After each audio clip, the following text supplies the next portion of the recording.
Hey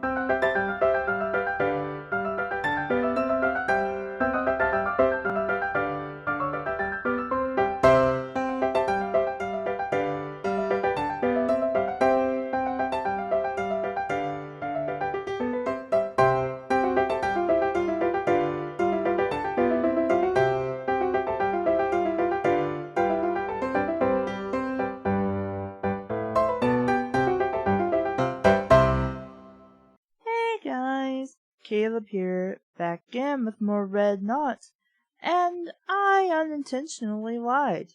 Apparently, I have one more Goosebumps book. While I technically have not read this book, I did watch the episode when it aired on TV. So, I know the plot of this book in its entirety. I know what the twist is. So, it's not surprising to me. However, I have not seen that episode since I was probably elementary school, which was in the 90s, late 90s, maybe in middle school. I have not seen that episode in years. And really, the only thing I technically remember about it, the girl who cried monster. She's got the monster of all problems. The cover's okay. I think I would like it better if I knew if the guy in front who's looking at the bug like he's not really sure if he does want or doesn't want. His eyes are huge, but he's sort of kind of smiling maybe. Dull surprise! That's what that kind of makes me think of. He's not exactly proportional, and I don't know if it's the artist's intention to draw this character that way, or if he just doesn't know proportions and guesstimated, because this guy looks very deformed. Like, his right arm looks way too big and short, his hand looks way too big and short, and his left hand, which has the bug in it, looks disproportionately large in comparison to his shoulder and the actual arm part here. Forgive me, my words are stupid. You have a really nice use of color, even though color shouldn't work like that, and I would like to see some more variation rather than just a little bit of hint of shading on the books and the bookshelves. But everything is like covered in the same shade of purple for the background of the room, with the exception of the girl who's like, oh my god, he's looking at a bug. I've never seen a guy look at a bug before. Shocking, I know. It's nice to understand how this works visually, because it helps create focus. Like, your initial viewpoint is drawn to this guy here looking at the bug, but because of the door frame basically making its own panel, essentially, as well as being in a completely different color and a much brighter, more eye-catching color than the rest of the background, brings our attention right to her. So you immediately look at him, and then your eye goes, bloop, I'm looking at her now. And also the books here on his right, they're piled up to basically also make a beeline to her. And if you know anything about art, you'll recognize the idea of triangles or of threes. So the idea here is that you go from his face, from this character to the books, up to the girl, back to his face, or you go to him, his face, her face, to the books, and back to his face. You also see the triangle a little more obviously in that he's staring at this bug, because you're looking at his face, then you look to the bug, and him holding the bug, and then you look down at this terrarium he has, and back up to his face, or however which way you want to do it. It's nice to notice these things. And if you didn't, now you do, and you can look at other books or artwork and see if they do something like that. Not always something people do, but basically the concept is it creates balance. But anyway, to the back. She's telling the truth, but no one believes her. Lucy likes to tell monster stories. She's told so many that her friends and her family are sick of it. Then one day, Lucy discovers a real, live monster, the librarian in charge of the summer reading program. Too bad Lucy's told so many monster tall tales. Too bad no one believes a word she says. Too bad the monster knows who she is, and is coming after her next. Reader beware, you're in for a scare. Goosebumps. Also available from R.L. Stine. Welcome to Camp Nightmare. What a great plug! Ding! Do do do. Chapter 1. I love to scare my little brother, Randy. I tell him scary stories about monsters until he begs me to stop. And I'm always teasing him by pretending to see monsters everywhere. I guess that's why no one believed me the day I saw a real monster. And if anybody knows the twist to this story like I do, you're starting to laugh to yourself now. I guess that's why no one believed me until it was too late, and the monster was right in my own house. But I better not tell the ending of my story at the beginning, because I guess you're writing a journal entry or narrating to somebody who cares about this shit. I don't know. I never understood why you would start books this way. Seems counterproductive. My name is Lucy Dark. Clever! Get it? My name is Lucy. Like Lucifer and Dark. Ha ha ha ha ha ha. I'm 12. Of course you are. Apparently R.L. Stine doesn't know any other age to give his protagonists. I live with my brother, Randy, no shit, who is 6, and my parents in a medium-sized house in a medium-sized town called Timberland Falls. I don't know why we need to know it's medium-sized this and medium-sized that. A child reading this book is really not going to care or know unless, I don't know, they've never been to a city before or they only live in metropolises. I don't know why it's called Timberland Falls. You never learned the history about your city? We did. Several times, in fact. There are a few forests outside of town, but no one cuts the trees down for timber, and there aren't any falls. Oh, so you're so punny, I see. So why Timberland Falls? That's a mystery. Not really, just go ask somebody. A historian will likely know. We have a red brick house at the end of our street. There's a tall overgrown hedge that runs along the side of our house and separates our yard from the Killen's yard next door. Okay, I'm gonna have to kind of laugh about that last name there. The Killens.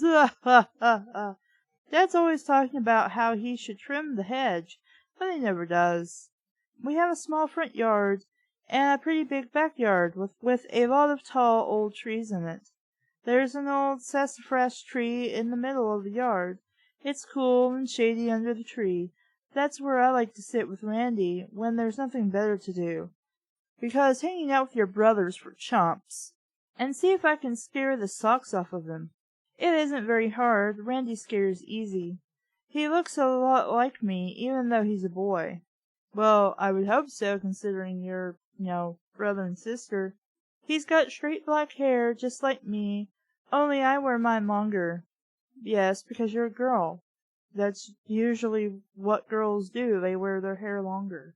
He's short for his age, like me, and just a little bit chubby. He has a round face, rounder than mine, and big black eyes, which really stand out since we both have such pale white skin. Mom says Randy has longer eyelashes than mine, which makes me kind of jealous. But my nose is straighter and my teeth don't stick out as much when I smile. So I guess I shouldn't complain. Anyway, on a hot afternoon a couple of weeks ago, Randy and I were sitting under the old sassafras tree, and I was getting ready to scare him to death, Literally. Let's summon the great pumpkin. For real. Which is a totally bad idea. I really didn't have anything better to do, as you keep telling us. As soon as summer came around this year, and school let out, most of my really good friends went away for the summer. I was stuck at home, and so I was pretty lonely. Did they go to camp, the beach, a family member's house? Randy is usually a total pain, but at least he is somebody to talk to, and someone I can scare, because that's important in friends, that you're a sadist and you terrorize your friends and family. I have a really good imagination. I can dream up the most amazing monsters, and I can make them sound really real. Like, really real, like, totally, oh my god. Mom says with my imagination, maybe I'll be a writer when I grow up. I really don't know about that. I do know that it doesn't take a whole lot of imagination to frighten Randy. Usually, all I have to do is tell him there's a monster trying on his clothes upstairs in his closet, and Randy turns even whiter than normal and starts shaking all over. The poor kid. I can even make his teeth chatter. It's unbelievable. I leaned back against the smooth part of the tree trunk and rested my hands on the grass and closed my eyes. I was dreaming up a good story to tell my brother. Or, just taking a nap, 'cause it's nice out. I'm assuming it's nice out. The grass felt soft and moist against my bare feet. I dug my toes into the dirt. Are you laying face down? Randy was wearing denim shorts and a plain white sleeveless t-shirt. He was lying on his side, plucking up blades of grass with one hand. Did you ever hear about the Timberland Falls toe biter? I asked him, brushing a spider off my white tennis shorts. Huh? He kept pulling up blades of grass, one by one, making a little pile. There was this monster called the Timberland Falls toe biter, I told Randy. Aw, please, Lucy, he whined. You said you wouldn't make up any more monster stories. No, I'm not, I told him. This story isn't made up, it's true. He looked up at me and made a face. Yeah, sure. No, really, I insisted, staring hard into his brown black eyes so he'd know I was sincere. Which, if you've done this time and time again to try and convince him that shit was real, he's probably onto you by now, and it's just like, yeah, you're full of shit. No, really, I insisted, staring hard into his round black eyes, so he'd know, this is a true story. It really happened, here, in Timberland Falls. Randy pulled himself up to a sitting position. I think I'll go inside and read comic books, he said, tossing down a handful of grass. Randy has a big comic book collection, but they're all Disney comics and Archie comics, because the superhero comics are too scary for him. Does he have Sonic the Hedgehog? 'Cause I'll read that with him. Or you mean Archie as in the Archie comic? The toe biter showed up one day right next door, I told Randy. I knew once I started the story he wouldn't leave. At the Killenses? He asked, his eyes growing wide. 'Cause he suddenly believes you're shit now. Yeah, he arrived in the middle of the afternoon. The toe biter isn't a night monster, you see. He's a day monster. He strikes when the sun is high in the sky, just like now. I pointed up through the shimmering tree leaves to the sun. I pointed up through the shimmering tree leaves to the sun, which was high overhead in a clear summer blue sky. A day monster? Randy asked. He turned his head to look at the Killens' house, rising up on the other side of the hedge. Don't be scared. It happened a couple summers ago, I continued. Becky and Leah were over there. They were swimming, in that plastic pool their mom inflates for them. The one that half the water always spills out. And a monster came? Randy asked. A toe biter, I told him, keeping my expression very serious and lowering my voice nearly to a whisper. A toe biter came crawling across their backyard. Where'd he come from? Randy asked, leaning forward. I shrugged. No one knows. You see, the thing about toe biters is they're very hard to see when they crawl across grass, because they make themselves the exact color of grass. You mean they're green? Randy asked, rubbing his puggy nose. I shook my head. They're only green when they creep and crawl over the grass, I replied. They're like chameleons, I suppose. They change their color to match what they're walking on, so you can't see them. Well, how big is it? Randy asked thoughtfully. Big, I said. Bigger than a dog. I watched an ant crawl up my leg, then flicked it off. No one really knows how big because this monster blends in so well. So what happened? Randy asked, sounding a little breathless. I mean, to Becky and Leah. Again, he glanced over at the Killigans' gray shingled house.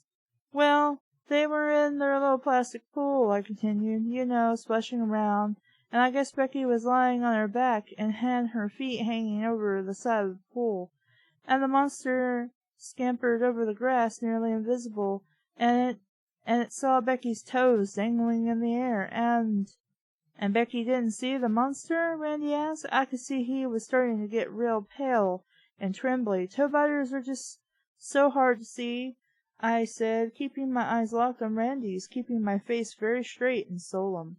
I took a deep breath and let it out slowly, just to build up suspense. Then I continued the story. Becky didn't notice anything at first. Then she felt a kind of tickling feeling. She thought it was the dog licking at her toes. She kicked a little and told the dog to go away. But then it didn't tickle so much. It started to hurt. Becky shouted for the dog to stop. But the hurting got even worse. It felt like the dog was chewing on her toes with very sharp teeth. It started to hurt a whole lot, so Becky sat up and pulled her feet to the pool, and when she looked down at her left foot, she saw it. I stopped and waited for Randy to ask. Also, just want to say, granted these are kids, and so they probably wouldn't think about this logically all that much. However, she says it's invisible like a chameleon, but that it's a really big thing, like a dog big, maybe bigger. No one knows. But she was hanging out in a pool, a kiddie pool, with her feet hanging over. Now granted, we don't know how big this kiddie pool is, but if she's got her feet over the edge, it's probably big enough for her to lay in like a bathtub with her feet hanging over. I'm pretty sure that even if it was something like a chameleon, once it started biting her toes, she would have noticed. I stopped and waited for Randy to ask, well, what? He asked finally in a shaky voice. What did she see? I leaned forward and brought my mouth close to his ear. All the toes were missing from her left foot. I whispered. No, Randy screamed. He jumped to his feet. He was as pale as a ghost, and he looked really scared. That's not true. Well, I'm assuming that if something like that did happen, that she would have been rushed to the hospital, and you guys would have known about it, including him. I shook my head solemnly. I forced myself not to crack a smile. Ask Becky to take off her left shoe, I told him. You'll see. No, you're lying, Randy wailed. Ask her, I said softly. And then I glanced down at my feet, and my eyes popped wide with horror. Randy! Look! I stammered and pointed with a trembling hand down to my feet. Randy uttered a deafening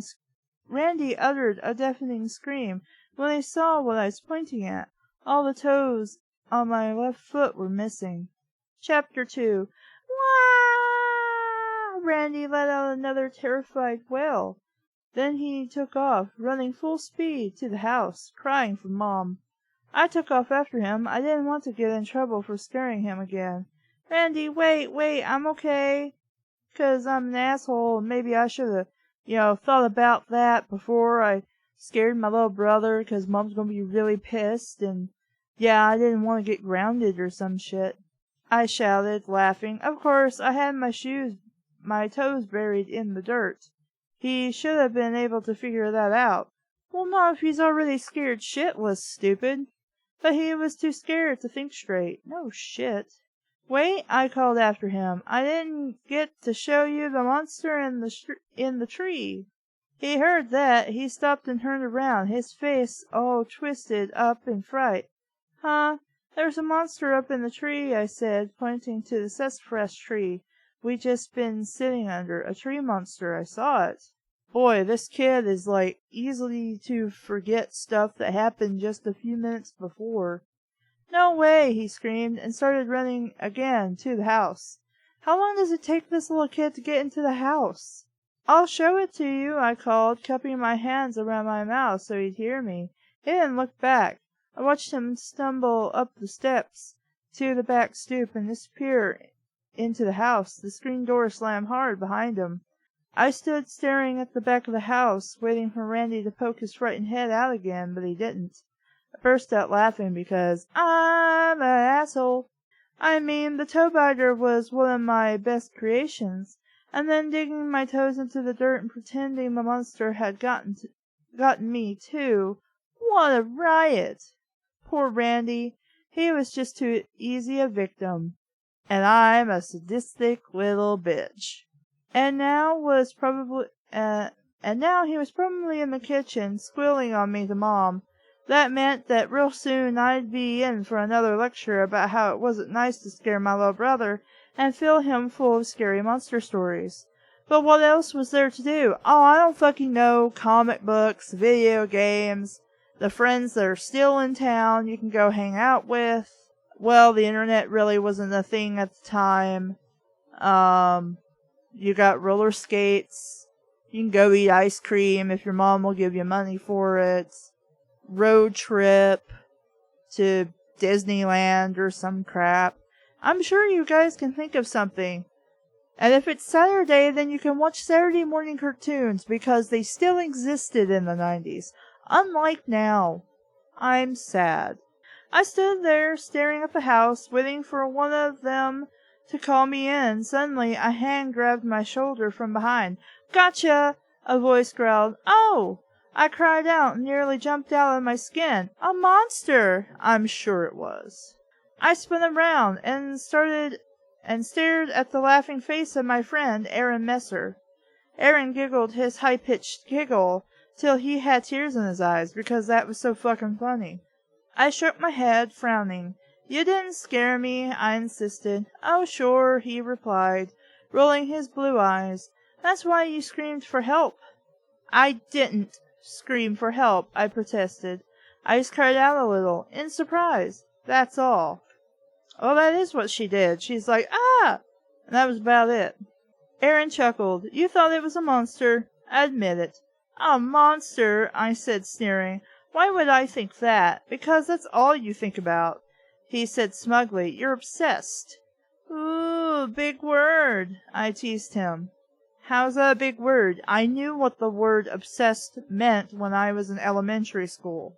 He made a face at me. Aaron is my only friend who stuck around this summer. His parents are taking him somewhere out west in a few months. Why? But in the meantime, he's stuck like me. He's just hanging out, trying to fill the time. Watch a movie or something. Surely you have a theater in town. Go to the park, ride bicycles, sword fight.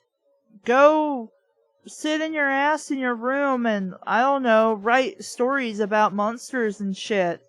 Since your mom thinks you're going to be a writer and, well, you make up this crap all the time, so it'd be more interesting than you bitching about how bored you are making up monster stories. Aaron is about a foot taller than me, but who isn't? He has curly red hair and freckles all over his face. He's very skinny, and he wears long baggy shorts that make him look even skinnier. If he was wearing baggy shorts, I don't think that would make him look skinnier. I just saw Randy run into the house. Why was he crying like that? Aaron asked, glancing to the house. Gee, I wonder why, since this is supposed to be your friend who knows about this shit. I could see Randy at the kitchen window, staring out at us. I think he saw a monster, I told Aaron. Not monsters again. Well then, why did you show up and be like, oh, I'm gonna scare you, because your whole thing with monsters, Aaron cried. He gave me a playful shove. Get out of here, Lucy. Why, that's her backyard. There's one up in the tree, I said seriously, pointing. Aaron turned around to look. You're so dumb, he said, grinning. No, really, I insisted. There's a really ugly monster. I think it's trapped up there in that tree. Lucy, stop it, Aaron said. That's what Randy saw, I continued. That's what made him run screaming into the house. You see monsters everywhere, Aaron said. Don't you ever get tired of it? I'm not kidding this time, I told him. My chin trembled, and my expression turned to outright fear as I gazed over Aaron's shoulder at the broad, leafy sassafras tree. I'll prove it to you. People should be on to your shit by now. These faces you're pulling shouldn't work. Yeah, sure, Aaron replied with his usual sarcasm. Really, go get that broom. I motioned to the broom, leaning against the back of the house. What for? Aaron asked. Go get the broom, I insisted. We'll see if we can get the monster down from the tree. Why do we want to do that? Aaron asked. He sounded very hesitant. I could see that he was starting to wonder if I was being serious or not. So you'll believe me, I said seriously. I don't believe in monsters, Aaron replied. You know that, Lucy. Save your monster stories for Randy. He's just a kid.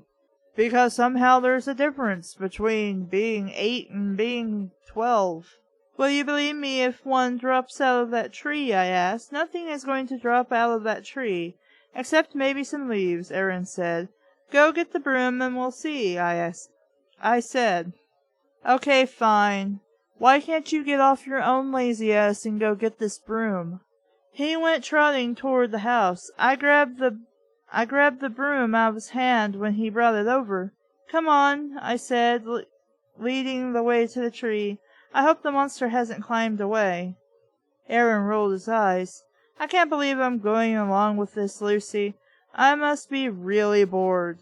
Also, why would you say her name again? We know who you're talking to. You won't be bored in a second, I promised. If the tree monster is still up there. We stepped into the shade of the tree. I moved closer to the trunk and gazed up into its leafy green branches. Whoa! Stay right there. I put my hand on Aaron's chest, holding him back. It could be dangerous. Give me a break, he muttered under his breath. I'll try to shake the branch and bring it down, I said. Let me get this straight, Aaron said. You expect me to believe that you're going to take the broom, shake a tree branch, and a monster is going to come tumbling down from up there. Uh-huh. I could see that the broom handle wasn't quite long enough to reach. I'm going to have to climb up a little, I told Aaron. Just watch out, okay? Ooh, I'm shaking. I'm so scared, Aaron cried, making fun of me. I shinned, I think is what that's supposed to be. I shinned up the trunk, though I think shimmied might be there, but shinned might be a thing. I shinned up the trunk and pulled myself onto the lowest limb. It took me a while because I had the broom in one hand. See any scary monsters up there? Aaron asked smugly. It's up there, I called down, fear creeping into my voice. It's trapped up here. It's very angry, I think. Aaron snickered. You're so dumb. I pulled myself up to a kneeling position on the limb. Then I raised the broom in front of me. I lifted it up to the next branch, higher. Then, holding on tightly to the trunk with my free hand, I raised the broom as far as it would go and pushed it against the tree limb. Success? I lowered my eyes immediately to watch Aaron. He let out a deafening shriek of horror as the monster toppled from the tree and landed right on his chest. Chapter 3. Well, actually, it wasn't a monster that landed with a soft, crackly thud on Aaron's chest. It was a ratty old bird's nest that some blue jays had built 2 springs ago. But Aaron wasn't expecting it, so it gave him a really good scare. Gotcha, I proclaimed after climbing down from the tree. He scowled at me. His face was a little purple, which made his freckles look really weird. You and your monsters, he muttered. Well, you're the idiot who decided to go along with this crap and believe in it. The fool isn't the only one leading. That's exactly what my mom said about 10 minutes later. Aaron had gone home. Yeah, because he's probably really fucking pissed off. And I come into the kitchen and pulled a box of juice out of the fridge. Sure enough, Mom appeared in the doorway, her eyes hard and steely, her expression grim. I could see right away that she was ready to give her "Don't Scare Randy" lecture. I leaned back against the counter and pretended to listen. "'Cause you're an asshole." The basic idea of the lecture was that my stories were doing permanent harm to my delicate little brother. Then I should be encouraging Randy to be brave instead of making him terrified that monsters lurked in every corner. "But, Mom, I saw a real monster under the hedge this morning," I said. "I wonder if there's something mentally wrong with you and maybe your parents should take you to a shrink. If your solution to everything that comes up is to start talking about monsters, that you're the one who's seeing monsters everywhere, even if you're just making them up."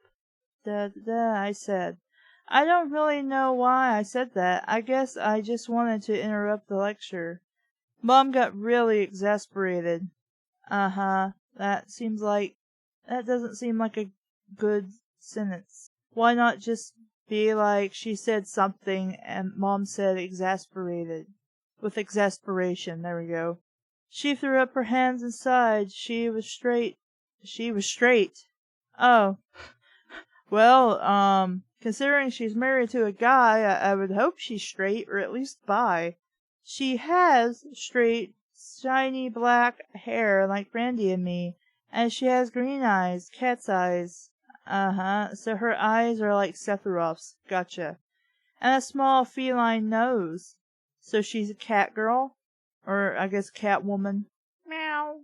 Whenever Mom starts in on me with one of her lectures, I always picture her as a cat about to pounce. Maybe she's from Sleepwalkers. Don't get me wrong, she's very pretty. Well, I would hope you would say your mom is pretty. Otherwise, your mom's probably gonna do more than lecture you. And she's a good mom, too. Well, you're kinda biased towards that, but I would hope she's a good mom. I'm going to discuss this with your dad tomorrow. Oh, no. I'm going to discuss this with your dad tonight, she said. Your dad? Because her dad is different from her brother's dad? Your dad thinks this monster obsession is just a phase we're going through, but I'm not so sure. Life is just a phase I'm going through, I said softly. Yeah, I'm sure it's a phase, which will last until the day you die. I thought it was pretty clever. No, you're pretty stupid. But she just glared at me. Then she reminded me that if I didn't hurry, I'd be late for my Reading Rangers meeting. I glanced at the clock. She was right. My appointment was for 4 o'clock. Reading Rangers is a summer reading program at the town library that Mom and Dad made me enroll in. They said they didn't want me to waste the whole summer, and if I joined this thing at the library, at least I'd read some good books. The way Reading Rangers works is, I have to go see Mr. Mortman, the librarian, once a week, and I have to give a short report and answer some questions about the book I read that week. I get a gold star for every book I report on. If I get 6 gold stars, I get a prize. I think the prize is a book. Big deal, right? But it's just a way to make you read. Well, if I really liked books, and I liked books even as a kid, I'd be interested in something like this, and goody, I get a free book for reading books. Yay! I'd be happy, as long as the book didn't suck. I thought I'd read some of the scary mystery novels that all my friends were reading, but no way. Mr. Mortman insists on everyone reading classics. He means old books. Yes, the books that you are going to learn about in school. So I would save these small little, papers you're having to do, these little book reports, because it will save you time and effort when you go back to school, and if you study these particular books, you already have that shit written. You don't have to worry about. You already have that shit written, you don't have to worry about it. I'm going to skate over, I told my mom, and hurry to my room to get my rollerblades. You better fly over, my mom called up to me. Hey, she added a few seconds later, it looks like it's gonna rain. She was always giving me weather reports. Well, yeah, you don't want to be caught out in the rain, do you? I passed by Randy's room. He was in there in the dark, no lights, the shades pulled, playing Super Nintendo as usual. By the time I got my rollerblades, was it capitalized, laced and tied, I had only 5 minutes to get to the library. Luckily, it was only 6 or 7 blocks away. I was in big trouble anyway. I had managed to read only 4 chapters of Huckleberry Finn, my book for the week. That meant I was going to have to fake it with Mr. Mortman. Okay.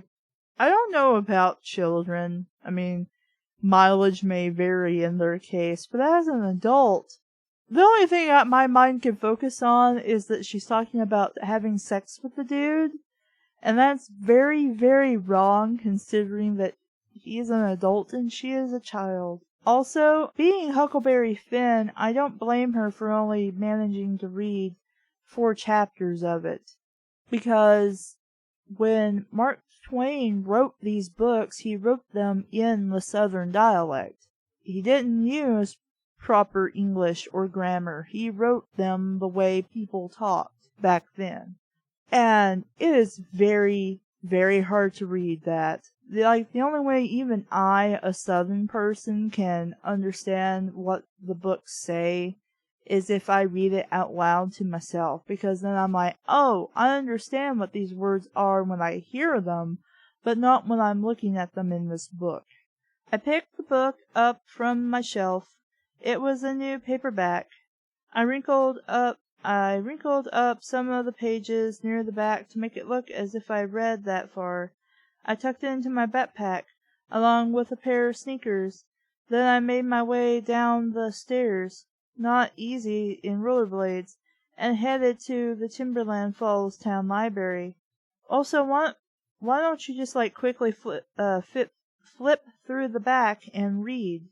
I guess you don't know how to speed read, and I guess nobody would tell you how to speed read.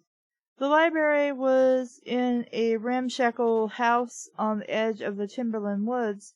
The house had belonged to some eccentric old hermit, and when he died, he had no family, so he donated the house to the town. They turned it into a library. Gee, thanks for that quick history lesson. Some kids said the house had been haunted, but kids say that about every creepy old house. The library did look like a perfect haunted house, though. It was 3 stories tall, dark shingled, with a dark, pointy roof between 2 stone turrets. The house was set back in the trees, as if hiding there. It was always in the shade, always dark and cold inside. Has a really awesome air conditioner then. Inside, the old floorboards creaked beneath the thin carpet the town had put down. The high windows let in every little light. Also, I just want to say, how would you know the history about this place, but not about the town itself, to know how the town got its name? Because these seem like odd specifics for a 12-year-old to know. The high windows let in very little light, and the wooden olden bookcases reached nearly to the ceiling. When I edged my way through the narrow aisles between the tall, dark shelves, I always felt as if they were about to close in on me.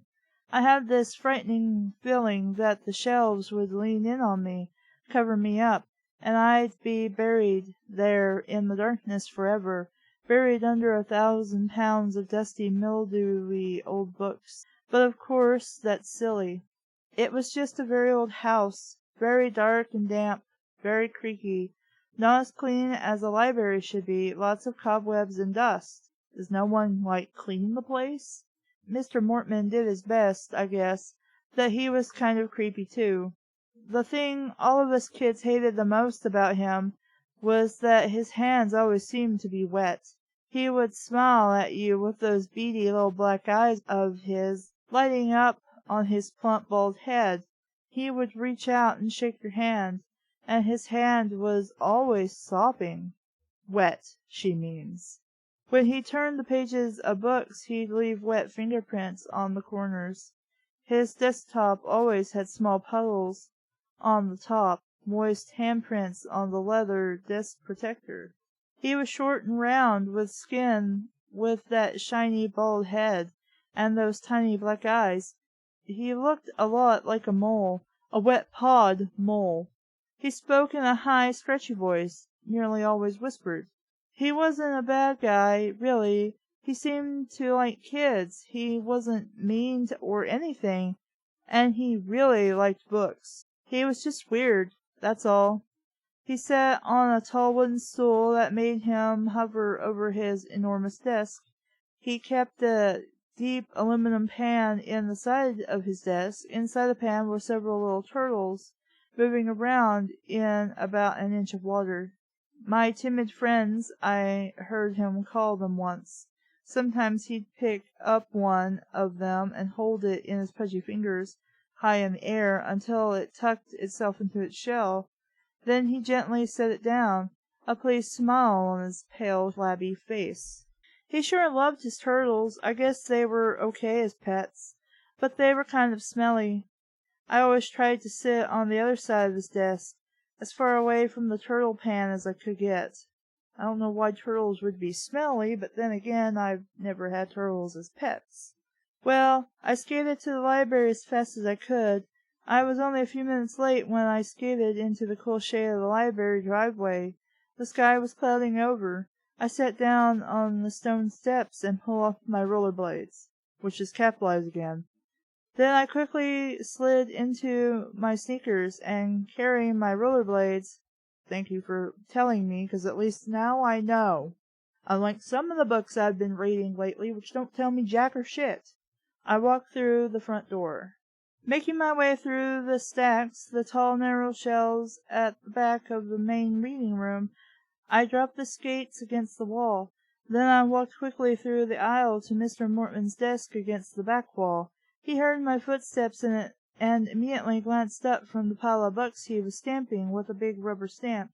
The ceiling light made his bald head shine like a lamp. He smiled. "Hi, Lucy," he said in his squeaky voice. "Be right with you." I said hi and sat down in the folding chair in front of his desk. I watched him stamp the books. He was wearing a gray turtleneck sweater, which made him look a lot like his pet turtles. Well, he might be a turtle or something. All this focus on turtles, he could very well be. Finally, after glancing at the big, loudly ticking clock on the wall, he turned to me. "And what did you read for Reading Rangers this week, Lucy?" He leaned over his desk toward me. I could see his wet fingertips on the dark desktop. Huckleberry Finn. I pulled the book from my backpack and dropped it into my lap. Yes, a wonderful book," Mr. Mortman said, glancing at the paperback in my lap. "Don't you agree?" "Yes," I said quickly. "I really enjoyed it. I couldn't put it down." I don't know. I haven't read Huckleberry Finn, but, being an adventure, I would think it'd be really interesting. Hard to read, but really interesting myself. That was sort of true. I never picked it up, so how could I put it down? "You said you read 4 chapters of it." "What did you like best about Huckleberry Finn?" Mr. Mortman asked, smiling at me expectantly. The description," I told him. I had my Reading Ranger's gold star in my t-shirt pocket, and I had a new book in my backpack, Frankenstein by Mary Shelley. Maybe I'll read Frankenstein out loud to Randy, I thought evilly. I was going to say, you know what'd be really cool? Is if he let you read Dracula. But Dracula is really, really long. They had that in my middle school library, and I picked that out, and I'm just like, this book is huge. There is no way I'm going to read this in the allotted time frame. And I didn't. That would probably make his teeth chatter forever. The late afternoon sun was hidden behind spreading rain clouds. I had walked nearly all the way home when I realized I'd forgotten my rollerblades. So I turned around and went back. I wasn't sure how late the library stayed open. It's not like I paid attention to the hours posted in front of the door or anything. Mr. Mortman had seemed to be entirely alone in there. I hoped he hadn't decided to close up shop early. I really didn't want to leave my new rollerblades in there overnight. You can go get them tomorrow. It's not that big of a deal. I stopped and stared up at the old library, deep in the shade. It seemed to stare back at me, its dark windows like black unblinking eyes. I climbed the stone steps, then hesitated with my hand on the door. I had a sudden chill. Was it just from stepping into the deep shade? No, it was something else. I had a funny feeling, bad feeling. I get those sometimes. A signal, a moment of unease. Like something bad is about to happen. Shaking it off, I pushed open the creaking old door and stepped into the musty darkness of the library. Our protagonist, ladies and gentlemen, is an asshole. She's such a dick. She is a dick to everybody, and apparently the only thing she cares about is monsters, and monster stories, and bullshit about monsters. And that's about it. Other than I didn't like the protagonist all that much because she's a dick, I didn't really feel anything was wrong about it or bad about it. Again, nothing really spectacular because all we have is 3 chapters of the main character talking about how she likes monsters and monster this and monster that, and she pisses off everybody around her or upsets them, and she doesn't care. Otherwise, it's like any other Goosebumps book, but nothing interesting is happening. It's just showing that our main character is a dickbag. And so that's my thoughts, I suppose, because that's really the only thing I can seem to focus on is complaining about the protagonist. So that's the end of Goosebumps. I'm Caleb, and this has been Red Knot. Thank you for listening. Bye!